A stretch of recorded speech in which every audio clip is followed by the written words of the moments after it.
Bon matin tout le monde, bienvenue à ce 72e épisode du Meeting des ventes du lundi. Mon nom est Simon Harvey et je suis stratège en développement des affaires. Ce matin, au show, on reçoit Luc Lapointe de Scientifics. On va l'accueillir dans quelques instants, mais tout d'abord, je veux vous souhaiter la bienvenue. Merci de prendre un moment de votre temps, de votre journée, de votre semaine pour nous écouter, pour participer au show. Pour ceux qui joindraient à nous pour la première fois, ben, merci de votre confiance. Si vous ne connaissez pas le principe, c'est assez simple. Le lundi matin, on est live sur LinkedIn, YouTube, Facebook pour parler de vente, de développement des affaires, pour recevoir parfois des invités comme c'est le cas ce matin. Puis par la suite, ben, le show est disponible si vous n'êtes pas en mesure de l'écouter live sur les trois plateformes que je viens de nommer, donc LinkedIn, YouTube, Facebook, mais c'est aussi disponible sur Spotify, Apple Podcast et Google Podcast. On reçoit, je disais, Luc Lapointe de Scientifics. On va l'accueillir immédiatement. Salut Luc, Allô! comment tu vas? Ça va super bien, ça va super bien. Merci pour l'invitation. Ça commence Ben, bien un lundi, tu sais. effectivement. Écoute, c'est un drôle de lundi. On avait la discussion backstage un peu, là, puis je veux juste avertir les auditeurs si on entend des bruits sourds un peu. Luc a des enfants et ben, au moment où est-ce qu'on se parle en ce début, à fin novembre, il y a une grève au niveau des écoles. Donc, les enfants sont à la maison et peuvent courir. Ça fait partie de la joie du direct.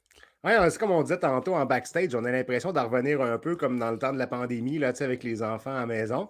Ouais. Mais là-dessus, je mets pas la faute sur le dos des profs, pour être très honnête. Je comprends les revendications. Puis, tu sais, je veux dire, je veux que mes enfants aient le meilleur système d'éducation possible, mais ben, ça fait partie de la vie, tu sais. Ça fait effectivement partie de la vie, puis c'est un peu plate, mais j'avais la même sensation que toi ce matin en lisant les nouvelles, en disant oh, j'ai comme l'étrange feeling qu'on se retourne vers cette période-là qu'on ne souhaitait pas avoir, mais bon, qu'est-ce que tu Ça, veux? puis le verglas à Montréal, parce que chez nous, moi, mes arbres sont penchés comme des saules pleureurs, Ben oui, malgré qu'ils écoute, font des boulots. on a une belle couche de neige ce matin. Le skieur en moi est super heureux, mais écoute, je Le sais pas si. pelleteur, les moins. Le pelleteur l'est pas mal moins, puis qu'est-ce que tu veux? C'est la vie à Québec, c'est la vie dans la grande région de Québec. Luc, si on avait à résumer en quelques mots, en quelques phrases, c'est qui Luc Lapointe, puis qu'est-ce que tu fais? Puis ensuite de ça, on ira dans ton background, puis on. Mais c'est. Comment tu décrirais qui est Luc, puis qu'est-ce que Scientifique fait? Ben, Luc, c'est un gars qui aime la vie. Je te dirais, j'aime bien déconner. Je Mhm. parle de deux enfants, puis j'aime bien ça. Puis, ben, tu sais, je vis de passion, je te dirais. Puis je pense que je suis un gars qui est fonceur. Par exemple, là, tu sais, au début de quand j'avais terminé ma maîtrise, moi, à l'université, j'en avais par-dessus la tête. Mhm. Puis mon futur directeur de doc, il m'a dit, ben, tu sais, on va faire du transfert de connaissances scientifiques. Puis, tu sais, je me souviens, je suis comme, ben, tu sais, j'ai une job à 95 000 qui m'attend. J'avais passé une année de temps pour faire les entrevues des services de renseignement canadiens, là, tu sais, toute la OK. patente, détecteur de mensonges, toute la chose. Ah ouais, OK. Puis cette journée-là, j'avais été accepté. Puis mon directeur de doc, il m'a dit, écoute, je t'offre une bourse de 17 000 pour une année pour Ah aller ouais. faire du transfert de connaissances. Puis j'ai dit, t'es malade. Tu sais, je dis, explique-moi, c'est quoi cette affaire-là? Puis il dit, écoute, moi, je synthétise toutes les études qui existent sur un sujet, puis ça permet à l'administration publique puis aux compagnies de savoir qu'est-ce qui fonctionne et qu'est-ce qui ne fonctionne pas. OK. Fait que là, j'ai dit, ben, dis-moi en plus. Il dit, ben, il y a plein d'études qui ont étudié les fonctionnements de dizaines de milliers d'organisations à travers le monde. On le Mhm. pogne, puis on enlève tous les oui-dire, tous les préjugés, toutes les. Ah, on va essayer de le faire, puis paf, on est capable de savoir ça fonctionne, ça fonctionne pas, puis ça, c'est de la bullshit. Puis j'ai dit, OK, c'est beau, j'embarque avec toi pour 17 000 $. Fait que, tu sais, il y a un peu, je te dirais, dans mon trait de personnalité, je suis fonceur, puis, tu sais, je veux dire, je suis un peu naïf à travers tout ça, puis j'aime prendre des risques, mais, tu sais, je vis davantage de. Des fois, j'ai des flashs qui me passent dans la tête, puis je me dis, OK, tu sais, ça va être l'avenir, puis j'embarque dedans. OK. Mais, fait que dans le fond, tu n'étais pas destiné du tout à faire ce que tu faisais là. Non. Tu sais, tu t'en allais dans le renseignement canadien. Puis là, tu t'es lancé en entreprise au travers de ça. Puis, tu sais, Ouais. pour ceux qui. Tu as fait un doctorat, un PhD. Ouais. euh, mais l'idée d'avoir une entreprise, est-ce que tu as toujours eu ça en toi ou ça a été un flash un Ah samedi ouais. matin? Non, non, non, j'ai tout le temps eu ça en moi. Mon père avait. Ben, toi, t'étais un gars de Québec. Ouais. Il était propriétaire de la piste de course de Val-Bélair. Je sais pas si ça dit quelque Oh, chose. OK. Ben, je suis jeune. Ben, tu sais, je me souviens qu'il y en a eu un, mais j'ai jamais mis les pieds là. Mais, Arrête, je suis jeune, t'as 40 ans et plus, là. Lâche-moi ça, là. ben, Non, non, je ouais. déconne. Ça a fermé quand j'avais 8 ans. Fait que, Ouais, ouais. ouais, mais tu sais, j'étais capable de voir un peu. Mon père était dans le business, puis je pense que ça m'a toujours un peu inspiré aussi. Puis par la force des choses, tu sais, je vis très mal avec des employeurs qui sont très carrés. Tu rentres dans la boîte, puis tu sais, ils te posent pas de questions, puis moi, je challenge, ça fait partie de ma personnalité. Fait que, tu sais, à un moment donné, j'ai eu des très bons boss avec qui je m'entendais, mais ça leur prend une ouverture d'esprit. Il faut qu'ils soient Mhm. capables de m'écouter. Tu sais, moi, je suis pas le bon soldat, là. Tu sais, tu fais ça, tu te la fermes, puis tu avances en ligne droite, that's it. Fait que ça venait un peu comme ça. Puis en même temps, je voyais autour de moi, tu sais, parce que tu sais, j'ai étudié au doctorat en administration publique puis en gestion. Puis, tu sais, on voyait que les organisations n'utilisaient pas ce qu'on faisait. Fait qu'il y avait comme un marché à explorer là parce que, ben, c'est pas intégré dans leur culture tant que ça. Mhm. Alors qu'au niveau médical, tu vois, le courtage de connaissances scientifiques, là, tu sais, c'est pas un terme que j'ai inventé, là, ça existe pour vrai. Il y a des courtiers de connaissances, c'est leur spécialisation. Ils vont aller vulgariser les études pour être capable de savoir qu'est-ce qui fonctionne, qu'est-ce qui fonctionne pas. Puis au niveau médical, c'est mur à mur. C'est la OK. raison pour laquelle ton médecin te donne un médicament rouge au lieu du médicament bleu. C'est pas parce qu'il préfère le rouge. C'est parce qu'il C'est pas parce sait que qu'il a le écouté la médicament. matrice, puis... Ben ouais, parce qu'ils l'ont testé auprès de OK. milliers de patients, puis ils savent que le médicament rouge est plus efficace que le médicament bleu. Ben ça, on le fait pas en gestion. Mhm. Fait que, Ben, en business, c'est quelque chose qu'on. Tu sais, oui, on va aller fouiller un peu. Je veux dire, on va regarder rapidement sur Google. Tu sais, puis. ouais. Écoute, on prend quasiment la direction du vent, puis on dit c'est beau, on est parti. Toi, t'arrives avec une connaissance beaucoup plus poussée avec les données. Ben, je veux dire, c'est à vous de décider. C'est ce que je me plais à croire, mais tu sais, dans le sens où, tu sais, des gens qui ils se disent, tu sais, moi j'ai 35 ans d'expérience, puis ça vaut quelque chose, là. Tu sais, Mhm. ça a une valeur assurée. Mais tu sais, moi, dans ma tête, à moi, il faut le combiner avec d'autres choses. Fait que ton expérience est super importante parce que c'est de l'expérience, mais pourquoi est-ce qu'on n'irait pas piger dans des études qui rapportent l'expérience de milliers de gestionnaires qui ont aussi 35 ans d'expérience puis qui décrivent leur façon de faire, qui décrivent leurs constats? Pour moi, c'est comme un no-brainer. C'est sûr que si tu me donnes la chance entre regarder, écouter une seule personne qui a 35 ans d'expérience puis aller écouter 1000 personnes qui ont 35 ans d'expérience, je vais prendre les 1000. Mhm. Fait que c'est un peu dans cette logique-là qu'on s'installe. Mais maintenant, toutes les formes de connaissances ont leur place. Maintenant, il faut juste être capable de l'identifier puis de les mettre à leur valeur. Par exemple, si j'arrive avec, je te dis, mettons, bon, j'ai 100 études qui démontrent que ça ne marche pas. Puis tu me dis, ben écoute, dans mon entreprise, ça fonctionne pour telle ou telle raison. Ça se peut que je te dise, ah, OK, c'est vrai que les études ne s'appliquent pas à ton entreprise, par exemple. Mhm. Puis c'est là que l'expérience devient super importante parce que ça permet de contextualiser des résultats d'études qui ont été faites dans d'autres contextes que ton organisation. Fait que les OK. études cherchent à trouver des tendances, puis Ouais. après ça, les gens terrain vont savoir si ces tendances-là s'appliquent ou pas. Mais c'est quand même c'est un bon déneigeur, je te dirais, la science, pour enlever des motons que, Ouais, bon, OK, ouais. généralement, ça ne fonctionne pas. Fait qu'attarde-toi pas à ça, on va regarder OK. d'autres solutions. Fait que dans le fond, si j'avais à synthétiser, toi, tu sers un peu de traducteur ou de vulgarisateur entre ce qui se passe dans les universités avec des termes qui sont souvent très hermétiques, Ouais. puis ce qui se passe sur le terrain, tu sais, quand on va dans des shops, quand on va dans des business, des PME, qui sont beaucoup plus terrain. Toi, tu es capable de fermer le gap qui est entre les deux, c'est ça? Oui, exact. Je vais identifier les tendances. Ça veut dire que moi, je vais être le geek qui va aller checker les résultats, des méta-analyses, puis bon, tu sais, je ne sais pas te passer les termes statistiques puis méthodologiques, là, mais tu sais, je vais pogner ça, je le crunch, puis OK? j'arrive, puis je te parle comme je te parle là. Oui. Donc, OK, c'est ben, vraiment ça l'idée. ça, ultimement, tu sais, on va dire c'est ta marque de commerce, là. On s'attendrait qu'un gars qui a, tu sais, un doctorat, pis ça, nous parle en termes hyper compliqués, puis t'es extraordinairement terre à terre. Ben, écoute, garde, ça, ils ne savent pas encore. Là. Je ne sais pas si je vais l'amener finalement, là, mais tantôt, je m'en vais aux affaires. Ça va être mon copain qui va m'aider OK? à faire. Pour ceux Parce qui nous. que, Juste une seconde, pour ceux qui nous écoutent en podcast, Luc a une marionnette, c'est un chien, tu sais, une marionnette de main, là, comme on avait quand on était petit. Fait que ouais, tu vas te servir de ça comme. comme Ben, outil? j'hésite parce que là, je suis comme. Tu sais, il me demande 20 minutes, puis là, je suis comme à 20 minutes, 21 minutes avec la marionnette. Mais je veux dire, le PowerPoint, ça se présente comme Ben, à la écoute, maternelle, puis je suis on va. Monsieur Luc, puis. Bon, ceux qui nous écoutent, là, mettez-nous marionnette. Si vous pensez que Luc devrait mettre la marionnette, écrivez-le dans les commentaires. Moi, t'as mon vote pour la marionnette. Écoute, euh, Euh, je pense que ça serait super intéressant. Mais, OK, donc toi, tu synthétises tout ça. Tu ouais, nous as dit que tu avais, tu sais, ça fait longtemps que tu avais le désir de te lancer en entreprise ou te ouais. lancer en affaires. As-tu eu d'autres expériences avant ça ou scientifique, c'est ton premier, ta première Je- expérience? J'avais, ben, scientifique, ça vient, c'est comme un genre de rebound 3 fois, là, parce que OK? quand j'étais au doctorat, mon directeur de doc s'était fait approcher par des ministères fédéraux pour faire des synthèses de connaissances scientifiques, puis Ouais. il n'était pas trop sûr, parce que, tu sais, il faut éviter comme les conflits d'intérêts, il y a comme beaucoup d'éthique au niveau de la recherche, là, évidemment, pour préserver le code tu sais, Mhm. de déontologie.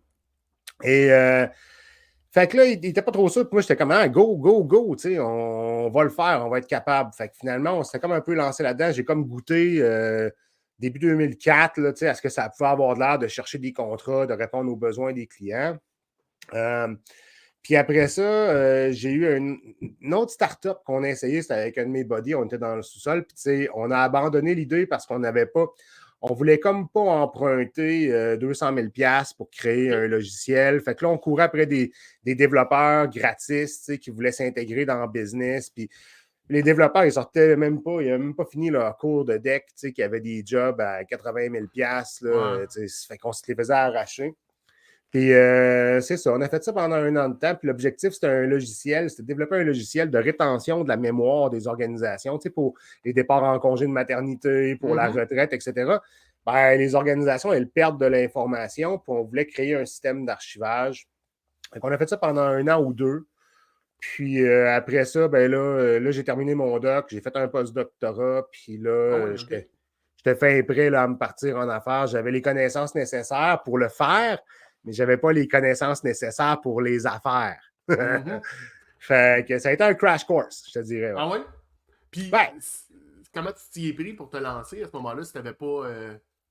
ah, man, des essais et des erreurs. C'est juste de prendre ton ego, le mettre dans un petit papier, puis le mettre à la porte de la maison, genre en espérant qu'il soit encore là quand tu reviennes. Ah ouais? Parce que ben, j'avais aucun contact. Tu sais, je veux dire, moi, je suis parti à l'université, tout le monde voulait avoir un Luc Lapointe parce que j'étais capable d'aller chercher des synthèses de connaissances scientifiques qui étaient très pertinentes pour les thèses, puis je le faisais très rapidement. Fait que tout le monde disait, hey, as-tu une synthèse de connaissances sur mon sujet? Puis je me faisais comme courir après, puis ça devenait OK. fatigant, là, tu sais. Puis, parce que des cours de connaissances, il n'y en a pas tant que ça. Les gens, ils n'aiment pas la méthode. OK. Je sais pas si les cours de méthodologie, personne ne triple là-dessus. Mhm. Fait que là, je suis sorti de là, puis je me dis, ben écoute, ça va être la même chose. J'ai Ouais. des connaissances super importantes pour les organisations qui vont leur aider à sauver de l'argent, à éviter de faire du tâton, puis tout ça. Puis ben non. Fait que ben, j'avais pas de réseau de contact. Moi, le bouffon, c'est quoi? Je pensais à quoi? Que j'arrive avec une carte d'affaires, puis que les gens vont m'acheter direct de même. Ouais. Fait que ça a été des coups dans la gueule, je te dirais, pendant plusieurs années. Puis j'ai dit, OK, ben il faut que je développe mon réseau de contact. Puis là, j'ai découvert LinkedIn. Je dis, ben, OK, on va y aller par l'organique. J'ai eu la chance de rencontrer des influenceurs qui Mhm. m'ont aidé là-dedans. Puis j'essaie de me coller le plus possible avec des gens qui croyaient en moi. Puis je leur apportais de la valeur. C'est ça l'objectif. C'est qu'il faut que je donne Ouais. pour recevoir en échange. Puis c'est pas un échange, c'était juste vas-y, donne, donne, donne, donne, donne, ça va t'en revenir. Puis à la longue de publier, ben, tu sais, je me suis positionné là-dedans. Puis après ça, ben, je regardais mes flûtes. Puis je me suis dit, bon, ben, je vais utiliser mon titre. Parce qu'au début, je l'enlevais PhD. Je trouvais que ça OK. faisait comme une marge avec les gens, puis j'aimais pas ça. Mhm. Puis là, je m'étais dit, ben là, l'imbécile, t'as fait 8 ans pour faire ça, tu vas bien l'utiliser. Fait que là, je l'ai remis, puis là, j'ai commencé à contacter des grosses organisations comme l'Ordre des CRHA, là, c'est Les Affaires, HEC Montréal, etc., pour ouvrir les canaux de diffusion, pour aller chercher des gens qui sont intéressés par ça, finalement. Puis sans passer par la gamique TikTok, Facebook, je n'ai Ouais, pas ouais. l'énergie pour aller challenger les jeunes d'aujourd'hui qui ont 18 ans, qui connaissent ça comme dans le fond de leur main. Là, je veux dire, fait que j'ai essayé de viser sur de la visibilité professionnelle principalement. OK. OK. Donc, puis là, ben, tu me parles de les affaires, tu me parles, tu sais, ça fait 2 fois que tu nous en parles Ouais. dans quelques minutes. Fait que, écoute, parle-nous donc de qu'est-ce que tu vas faire. Puis c'est quoi que tu fais avec le Journal des affaires? Ah, ben là, c'est la troisième conférence avec les affaires. Au début de la pandémie, ben, on a fait une conférence virtuelle sur le télétravail Mhm. pour aider les gens à s'adapter. J'en ai eu en avril sur la santé mentale. Puis là, celle-là que ça en vient, c'est demain, en fait. Ça va porter sur l'engagement des employés en mode hybride et en télétravail parce que le mode de travail est différent lorsqu'on est en présentiel ou en virtuel, etc. Puis, OK. ben, il y a des études qui ont été faites pour identifier des bonnes stratégies de gestion pour gérer ça adéquatement. Et ça ne passe pas nécessairement par le retour au bureau. Je peux Ah pas ouais? le dire. Ben, tu sais, c'est juste ça. Oui, le retour au bureau peut être dedans. Ça peut faire partie de l'adéquation, puis ça peut être parfait. Mais c'est pas penser qu'on va automatiquement ramener les gens au bureau qui vont être comme engagés. Là. Parce que, tu sais, si les gens ils embarquent dans leur voiture tous les matins, qui sont comme un peu frustrés parce qu'ils ne savent pas pourquoi est-ce qu'il faut qu'ils reviennent au bureau. Ils dépensent du gaz. Ils s'en Mhm. vont avec une équipe qui est un peu frustrée aussi. Tu sais, c'est pas une façon très géniale pour avoir des équipes engagées. Fait qu'il faut aller chercher d'autres facteurs. Puis c'est là que je trouve que la science devient intéressante parce que les gens vont, tu sais, on se fie à nos expériences pour favoriser l'engagement. Puis si ton expérience, ça a toujours été d'être en présentiel, ben c'est sûr que tu vas revenir vers cette solution-là très facilement. Mais il y a d'autres solutions. Fait que ça nous permet d'ouvrir les, d'explorer ailleurs, d'autres sujets, d'autres façons de faire, des choses qu'on n'aurait pas nécessairement pensé parce que notre chaîne de pensée est limitée à ce qu'on a, À nos qu'on expériences. voit. Ouais, puis à notre expérience. Fait que c'est ça qu'on va aller explorer avec les affaires.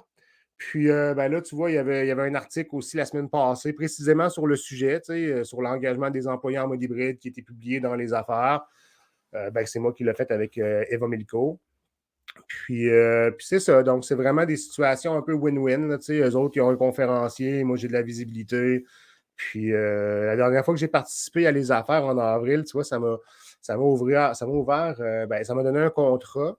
Puis je pense un lead plus ouais. Ça a C'est valu fait. la peine pour toi, là. Mais Ouais. là, est-ce que tu es en train de. Est-ce que tu as un champ d'expertise? Tu parles beaucoup de télétravail. Je te suis sur LinkedIn. C'est beaucoup Ouais. le retour. Est-ce que est-ce que tu t'es créé une niche là ou c'est parce que pour l'instant, c'est là, puis après ça, tu vas pouvoir transposer tes connaissances vers d'autres choses? Ça, c'est drôle. Je vais te faire une anecdote. Au début, scientifique, c'était pour les restaurants. Ah ouais, OK. Ouais, ben parce que j'avais fait beaucoup de restauration ben, dans le temps de mes études. Fait que c'est un Mhm. métier que je connais bien. Puis je savais qu'il y avait un problème de rétention du personnel. Il y a un très fort taux de Il y a roulement un dans gros les taux de restaurants. roulement, ouais. Ça fait partie un peu de la gamique. Puis, donc, je m'étais intéressé, j'avais fait des synthèses d'études scientifiques sur les stratégies de rétention du personnel dans la restauration. OK. Puis, il faut savoir que Scientifique, ça a été lancé en 2019, en juin. Fait que, faites le décompte, juin, tant que je fasse la synthèse, là, j'ai eu un bébé qui vient de naître en décembre. Fait que là, bang, la pandémie arrive. Ouais. Mais avec là, je vais être, ben écoute, oublie ça. Tu sais, je veux dire, moi, j'ai tout de suite vu que ça allait pas se régler. Là. Je veux dire, je le voyais dans les études scientifiques parce que quand la pandémie est arrivée, je suis allé lire les synthèses de connaissances sur la COVID pour être capable de planifier mes affaires. Puis c'était OK. évident après 3 semaines que ça allait pas se régler tout de suite à cause du taux de contagion, à cause d'un paquet d'affaires. Fait que j'ai dit, ben tant pis, je peux pas faire les restaurants, ils vont être fermés.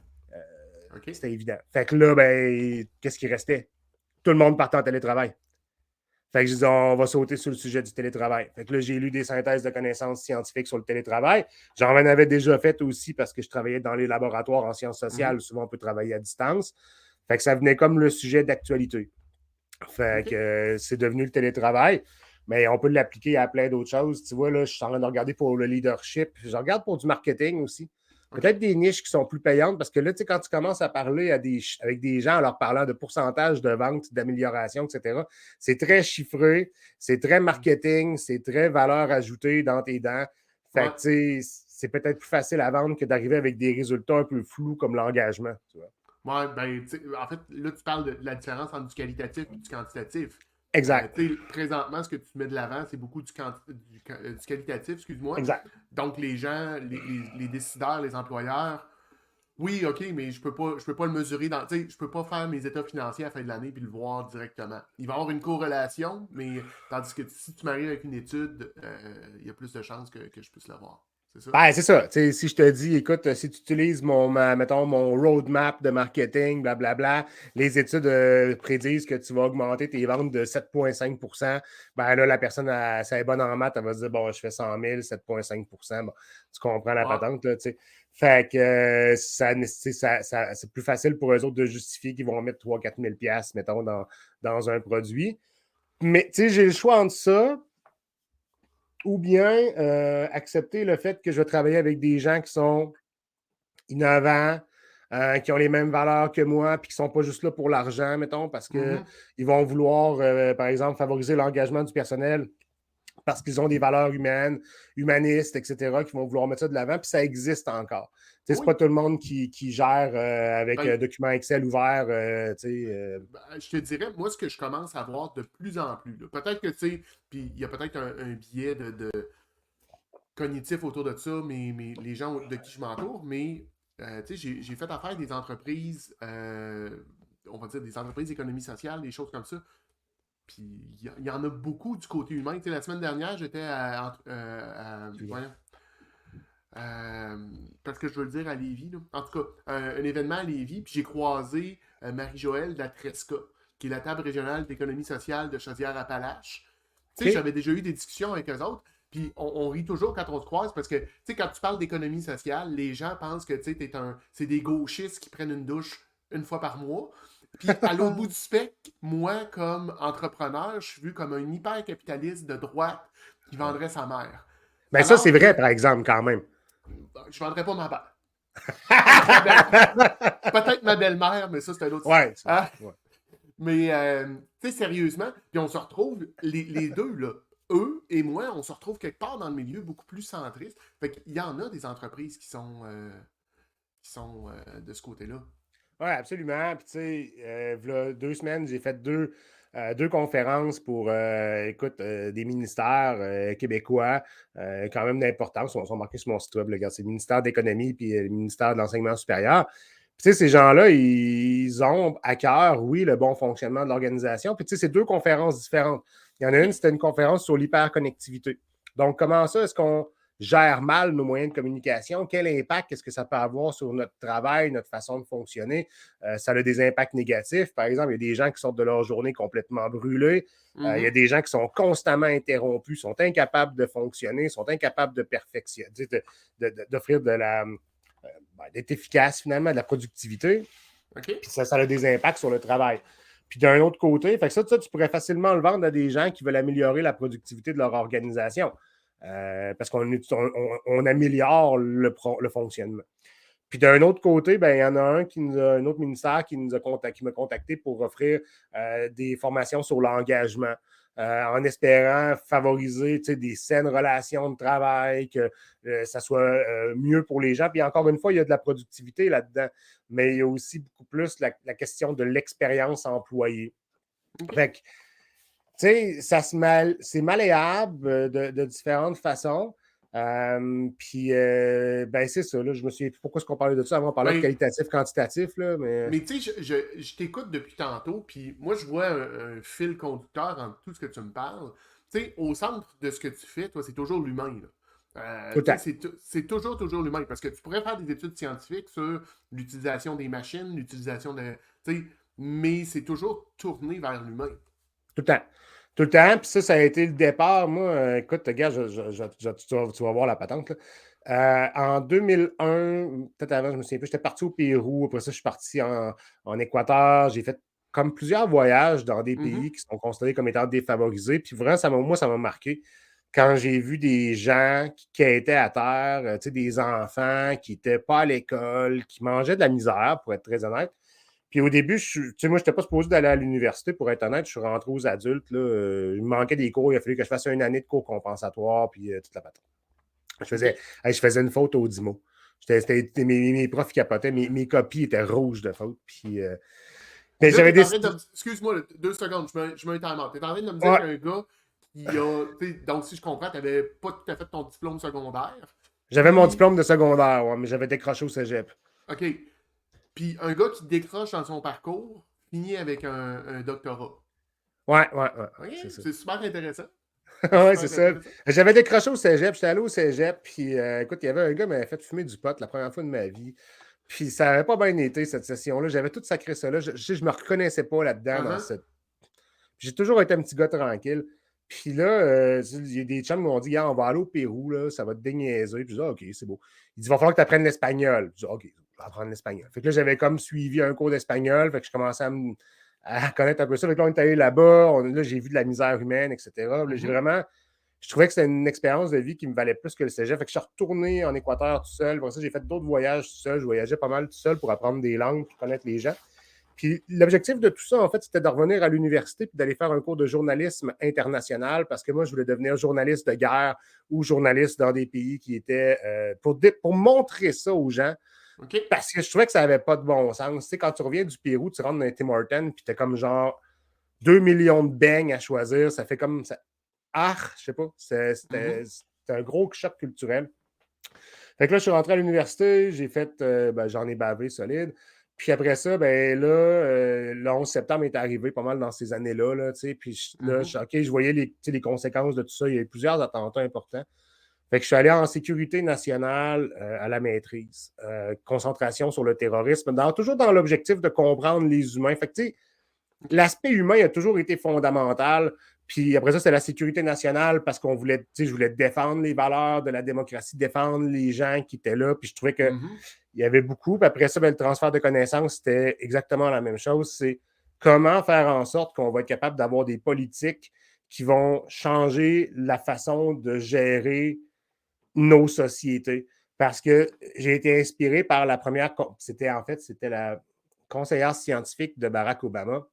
Et elle faisait des études à travers le monde, puis je vais te passer la méthodologie, mais elle prenait différents traitements qu'on appelle, c'est-à-dire des stratégies politiques pour amener les jeunes à l'école dans des pays défavorisés. Puis là, elle testait, est-ce qu'on leur donne de la bouffe? Est-ce qu'on construit des toilettes? Est-ce qu'on envoie l'eau courante? Est-ce qu'on leur donne des pilules à la malaria? Qu'est-ce qui fait en sorte que pour chaque dollar investi, il y a plus d'enfants qui s'en vont à l'école? Puis elle faisait des essais expérimentaux avec ça. Puis là, j'étais comme, tu sais, c'est l'avenir. Là, on est capable de voir comment est-ce qu'on va maximiser nos budgets pour être capable de faire le bien autour de nous autres. Fait que là, c'est là que je suis embarqué dans le transfert de connaissances, mais ça a toujours été dans l'idée de faire quelque chose de bien. Tu sais qu'à la fin, sur mon lit de mort, moi, je dis tout le temps ça, c'est faut que je sois fier de ce que j'ai fait, en me disant, j'ai pas accumulé 200 millions de dollars en crossant les autres, excuse-moi l'expression. Ce que j'ai fait, c'était pour servir les gens, puis je vais être fier de ce que je vais avoir fait. Ça a toujours été ça. OK. Ben, je trouve que c'est intéressant. Le parcours est. Écoute, je te connais quand même un peu. Là, ça fait quelques années qu'on se côtoie sur les réseaux sociaux. C'est pas notre premier café qu'on prend ensemble. Non. Puis là, j'en ai appris pas mal sur sécurité, tout le côté sécurité nationale. Mais je vais revenir un petit peu. Tu m'as dit que tu en as bavé quand tu es arrivé. Parcours difficile au cégep, bavé début de l'université. Est-ce que tu penses que c'est ce qui fait qu'aujourd'hui, tu connais du succès, d'avoir eu du vent de face comme ça pendant des années? En fait, je ne vis pas de succès présentement. Là, c'est la première année que j'atteins mon MVP. C'est là que je peux dire, OK, je suis capable de survivre avec tout ça parce que les gens ne connaissaient pas ça. Puis là, ça commence à arriver. Là, c'est comme les premiers mois où je suis comme, ah, wow, OK, Desjardins, mais là, contact, des ministères. Je vais te challenger là-dessus. Tu as quand même un certain niveau de succès. Je veux dire, le nombre de gens qui aimeraient être invités par le Journal des Affaires pour donner des conférences, le nombre de gens qui aimeraient travailler avec des ministères, des formateurs, des conférenciers, tu donnes un coup de pied à terre, il en sort 12. Toi, tu fais partie d'un de ceux-là, donc il y a un certain succès qui est là. Ouais. Non, c'est ça, exact. Il faut définir succès, tu as bien raison, mais je veux dire, je roule pas en Porsche, là. C'est ça que je veux dire. Puis, mon pain noir, je l'ai mangé. Mais oui, c'est pour ça que je suis encore là. C'est parce que depuis le début, je suis comme, ah, OK. Ah, Promutuel me contacte. Là, ça prend un petit peu. Là, il y a un autre client. Puis là, je suis toujours en train de vivre sur des dettes, puis je les rembourse. Puis j'arrive toujours avec l'eau là. Puis là, c'est la première fois depuis septembre. C'est arrivé, j'ai comme, ah, wow, 3 contrats importants en si peu de temps. Je me refais recontacter en attendant par les affaires. Je me refais recontacter par un autre contrat pour moi. Là, je suis comme, OK, je vais pouvoir commencer à en vivre. Puis, tu sais, oui, j'ai toujours. Moi, j'ai une méchante tête de cochon, tu sais, puis je veux dire, tu regardes ma plus vieille, c'est pareil, là, tu sais, je veux dire, c'est un bel avantage et un beau défi en même temps, parce que quand je décide que je vais faire de quoi, puis, tu sais, puis je vais le faire. Puis, advienne que pourra, je vais le faire. Mais, tu sais, ça amène des défis, ça amène des. Tu sais, dans des burn-out, j'en ai fait. Tu sais, je ne suis pas Mhm. sûr que. Tu sais, est-ce que je referais le parcours? Pour vrai, tu me le demandes là, je te dirais non, probablement, parce que tu sais, j'ai plus l'énergie que j'avais quand j'avais 30 ans, mais je continue pareil à avancer là-dedans. Puis, tu sais, c'est ça. C'est un beau problème, avoir une tête de cochon, je te dirais. Il faut savoir la gérer. Effectivement. Ben, tu sais, puis on s'entend, là, on est plusieurs entrepreneurs. Tu sais, pour partir en entrepreneuriat, ben, j'en ai déjà parlé, mais j'ai assisté à une conférence de Dominique Gagnon de Connect and Go il y a quelques semaines. Oui. Puis il disait, tu sais, faut que tu sois un peu fou. Pour te lancer en affaires, là, tu sais, faut pas que tu sois Ben, monté comme tout le monde. Puis ça prend une certaine forme de tête de cochon parce que, tu sais, ce que je ouais. dis souvent aussi, moi, en affaires, en business, on a tout le temps un vent de face. Des fois, c'est une petite brise qui est le fun, qui rafraîchit puis qui fait du bien. Mais des fois, c'est un Christy de vent de tempête puis t'as de la misère à Ouais. respirer, là. Fait Ah qu'on ouais. a tout le temps quelque chose. Je te dirais que pour tu sais, je mettrais une nuance. Pour se lancer en affaires, il faut être naïf. Pour perdurer en affaires, il faut avoir une petite tête de Oh, cochon. c'est une belle variation sur le même thème, mais c'est intéressant. Si j'avais à te demander, Luc, tu sais, de quoi tu es le plus fier depuis que tu t'es lancé, ben, en fait, non, je vais étendre ma question, pas juste en affaires, mais de quoi tu es le plus fier depuis, là, jusqu'à maintenant? Ben, tu sais, la réponse facile, c'est les enfants, là. C'est Ouais, évident, mais là. outre les Mettons, enfants, ouais, c'est ça. Je voulais juste le préciser pour avoir l'air du evil guy qui le dit pas, là, tu sais. Ah, tu sais, t'as de connaissance de cause. Écoute, j'en ai quand même plusieurs des fiertés, là, tu sais, je te dirais. C'est, ben, évidemment, tu sais, tous les diplômes, là, le doctorat, post-doctorat, tu sais, je trouve que ça. mhm, C'est une méchante traversée du désert. Le fait que là, ça commence à fonctionner, tu sais, que j'ai pas lâché à travers tout ça, c'est une fierté et c'est une forme de honte aussi en même temps parce que, tu sais, d'une certaine pourquoi? façon, ben, tu sais, je veux dire, moi, je suis backé par ma blonde, là, tu sais, je veux dire, puis je suis chanceux là-dessus. Moi, tu sais, j'ai un backup familial important. Tu sais, moi, mon père est décédé quand j'avais 13 ans. Fait qu'il a laissé un héritage à ma mère. Puis, tu sais, ma mère, elle a géré ça comme une championne. Tu sais, je veux dire, elle l'a gardé. Puis des fois, là, tu sais, c'est arrivé que, tu sais, je disais, tu peux-tu me baquer de l'argent parce que là, je ne suis pas capable. Puis elle le voit comme l'héritage de mon père. Fait que, tu sais, Mhm. l'héritage de mon père qui était entrepreneur tu sais, est remis Mhm. tu sais, pour sortir la tête de l'eau Ouais. de son fils qui est entrepreneur. Fait que, tu sais, là-dessus, tu sais, je suis chanceux. Puis si je n'avais pas ce backup-là, tu sais, c'est sûr que je ne serais pas capable de faire Mais ça à temps plein. OK, mais là, j'ai le goût de te dire, tu sais, entrepreneur, puis ça nous prend un réseau. Et là, Ouais. c'est pas une mauvaise chose que tu sois backé par ta blonde, au contraire. Non, Au non, c'est ça, contraire. exact. Il n'y Non, a non, pas, c'est y a ça, pas. mais tu comprends, tu sais, quand tu, tu sais, quand j'étais aux études, je travaillais, tu sais, j'étais boursier, je travaillais, j'étais coordonnateur de recherche, j'avais un bon salaire qui rentrait, tu sais, Mhm. j'étais capable de mettre de l'argent sur la table pour payer, tu sais, le Le verre de luxe, là, pinot, ces là, affaires. ouais. Ouais, ouais, c'est ça, tu sais. Puis là, tu sais, tu te retrouves avec un salaire plus bas que la moyenne, alors que tu as un PhD. Puis tu sais, je peux travailler demain matin pour un meilleur salaire que ça, sans problème. Fait que tu sais, c'est une fierté de persévérer, mais d'une autre façon, c'est comme, ben, tu sais, je vais être fier quand ça va marcher, mettons.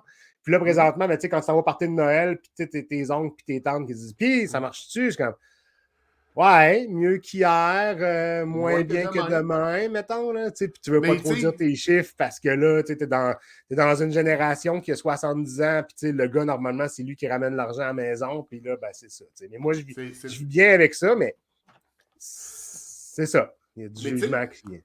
ben, je vais encore te challenger là-dessus, puis tu iras faire des recherches scientifiques. Mais je serais curieux de savoir, tu sais, des gars comme bon, un Steve Jobs, un Bill Gates, un Jeff Bezos, tout ça, ils ont eu du backup aussi. Tu sais, on a Oui, beaucoup la culture de dire ah, je me suis bootstrappé moi-même, puis tu sais, oui, j'ai tout fait tout oui. seul.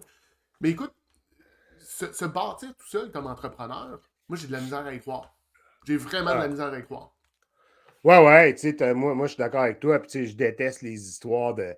sais, quand on parlait tantôt de naïveté, là, ils sont partis dans leur garage, puis là, ils cachent évidemment l'information comme Mhm. quoi ils venaient de familles aisées.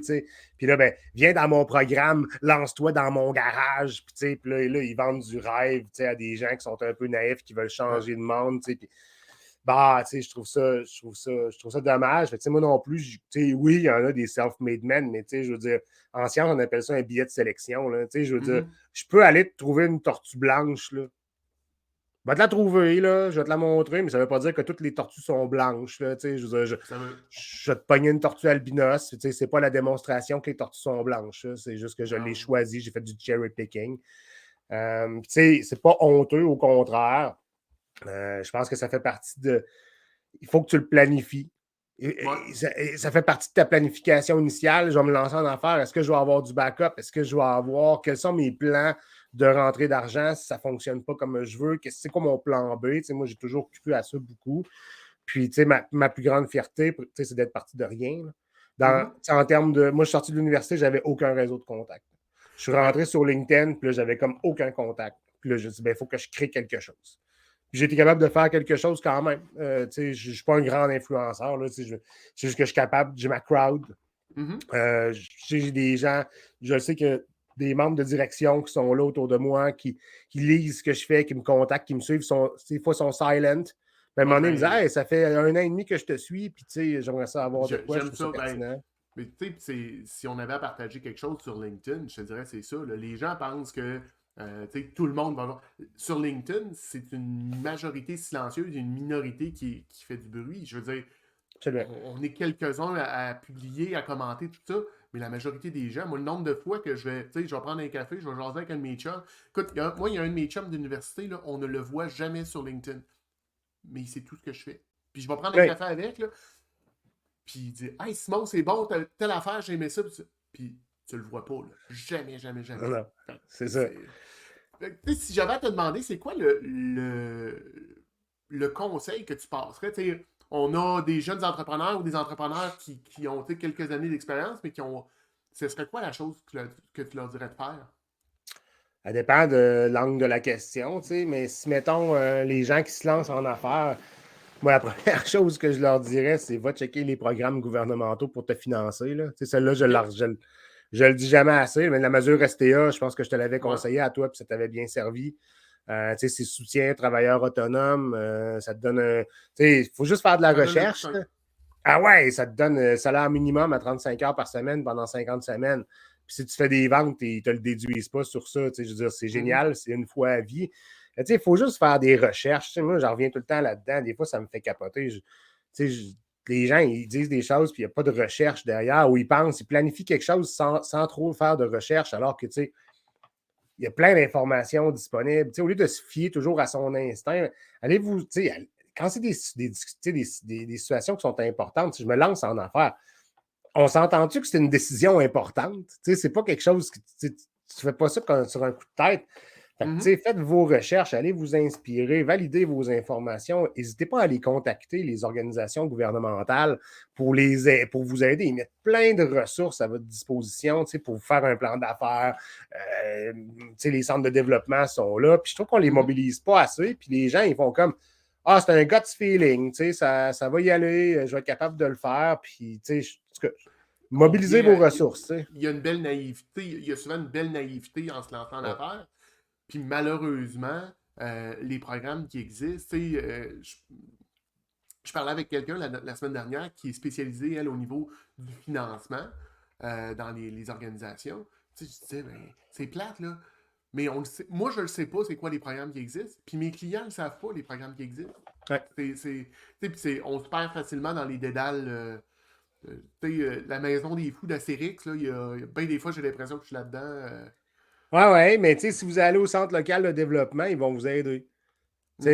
Ils sont là pour ça, puis puis là, je le sais, des fois, les gens sont comme moi, mais ça va me prendre une demi-heure de char. Ouais, mais tabarnouche.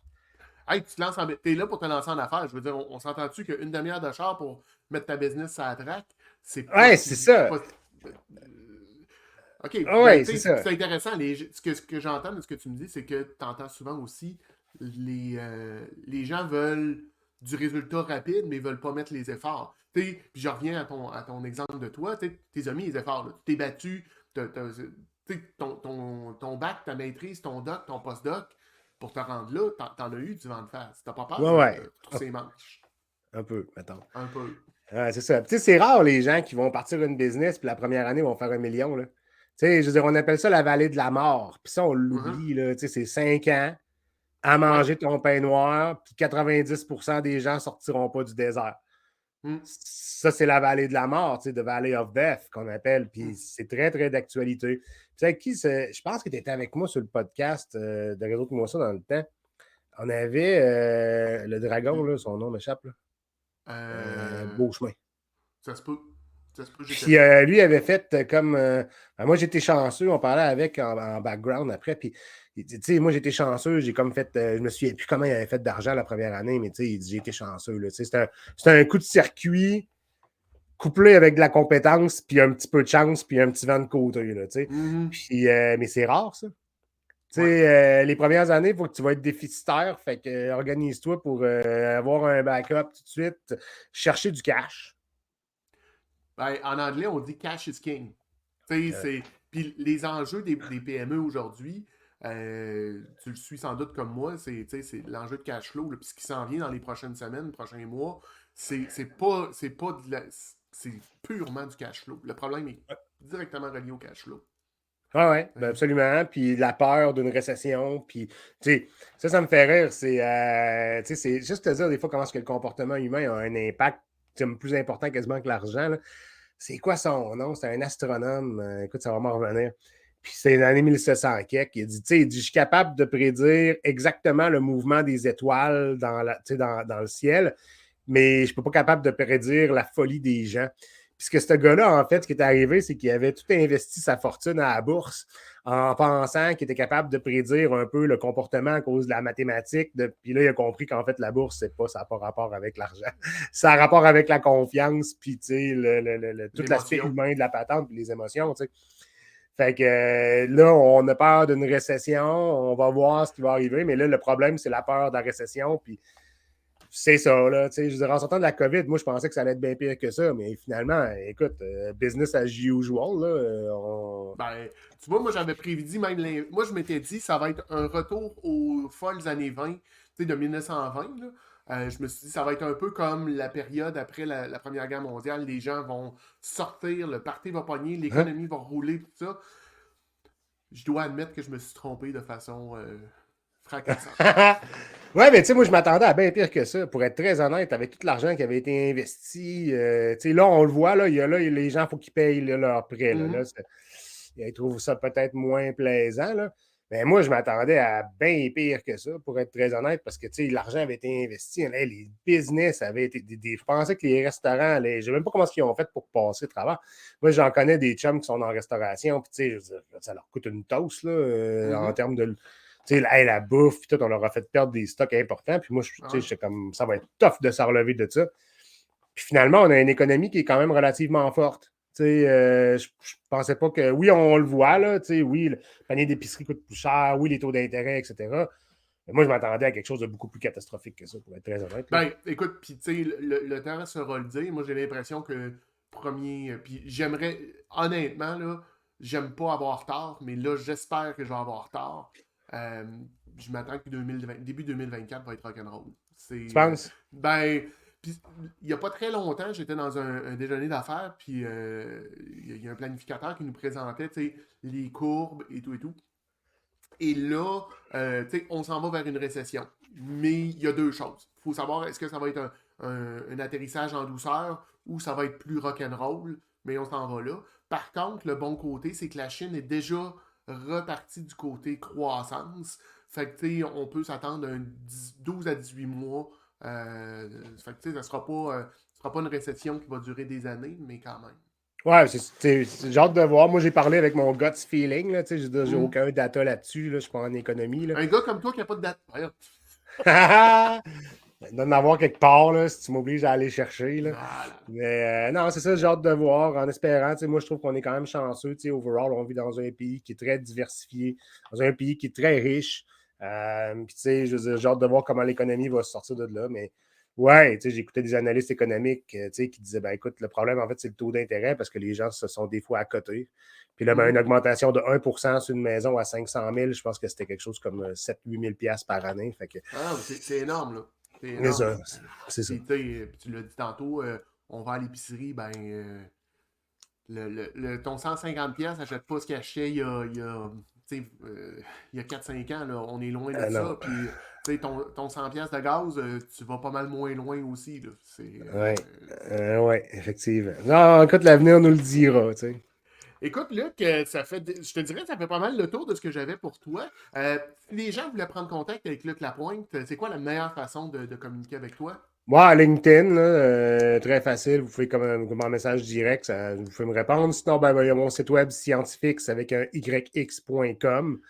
Ouais, c'est pas mal C'est la ça. Là. meilleure Tu sais, façon. je réponds, je réponds dans les Ben, 24 tu sais, puis heures. on l'a vu ce matin, t'es pas un gars, t'es terre à terre, tu te prends pas Essaye pour d'être un autre. easygoing, tu sais. Ouais, ben, je pense que c'est assez ta marque de commerce. Puis, tu sais, je vais terminer là-dessus, mais je pense que ce qui fait une partie de ton succès aussi, tu vas présenter dans des grandes institutions, mais tu n'arrives pas avec moi, je suis monsieur l'universitaire, puis je vous parle avec des mots que vous ne comprenez pas. Tu parles le langage du monde. Absolument, tu sais, je l'ai assez subi pour savoir que c'est plate.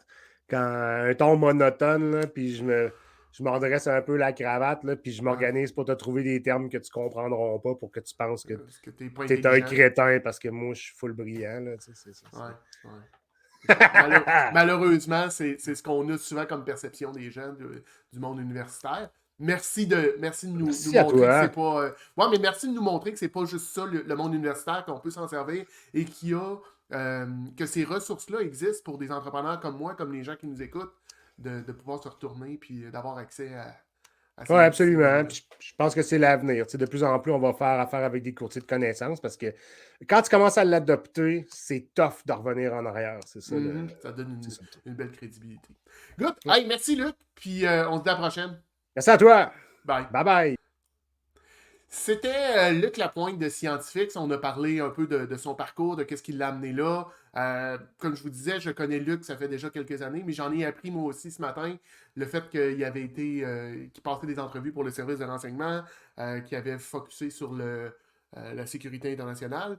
Je me souvenais pas que son père avait eu la piste de course de Val-Bélair, qui était, si je me rappelle bien, sur terre battue. Je vous invite à communiquer avec Luc. Vous l'avez rencontré, vous l'avez entendu ce matin. C'est un gars qui est super facile d'approche, très humain. Puis c'est d'ailleurs, là, je pense qu'on l'a bien nommé ce matin, mais c'est le point central de son entreprise, de tout ce qu'il fait. Ça demeure l'humain. Je vous remercie de votre présence pour ce meeting des ventes, ce 72e épisode du meeting des ventes du lundi. Je vous souhaite une belle semaine, puis on se revoit la semaine prochaine pour un autre meeting des ventes du lundi. Bonne semaine tout le monde. Bye.